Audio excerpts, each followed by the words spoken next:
nephew, the chase is over.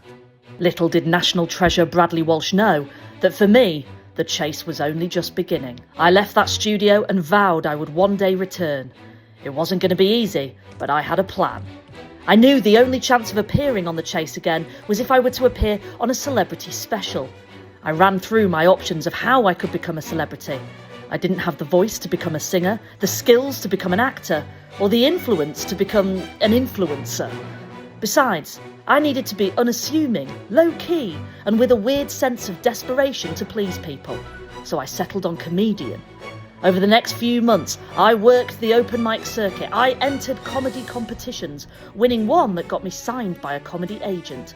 I lied to them, saying the dream was to one day do my own tours, appear on shows like Taskmaster and Last One Laughing, which didn't exist at that point, so it was even weirder to say.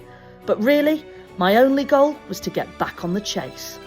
One day I got the call from my agent that I'd been asked to be part of Soccer Aid for UNICEF.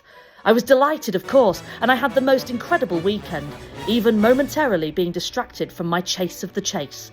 It was at my first Soccer Aid that I realised every year they do special episodes of various game shows. I was in. I spent the weekend kicking balls with legends of the game, but crucially, making it explicitly clear to the producers of my love of tea time quiz shows. Surely this was it. The next year, Soccer Aid had me back and asked me if I would also do a game show. Alas, it was tipping point. Ben Shepherd was a dream, but ultimately I couldn't stop thinking of the chase, and I ended up handing Brian McFadden of Westlife the win. I needed to try harder. I upped my training, and I upped my comedy training, making sure I was at the top of my game. Where do baby apes sleep? An apricot. Intent on making the squad for the Chase's Soccer Aid special. And then it happened. The call-up came. I would be returning to that shiny floor, to that squeaky bar stool behind the prize pot, to that magnificent human being Bradley Walsh, and I would have my revenge. The Chase, Soccer Aid special, tonight at 5 p.m.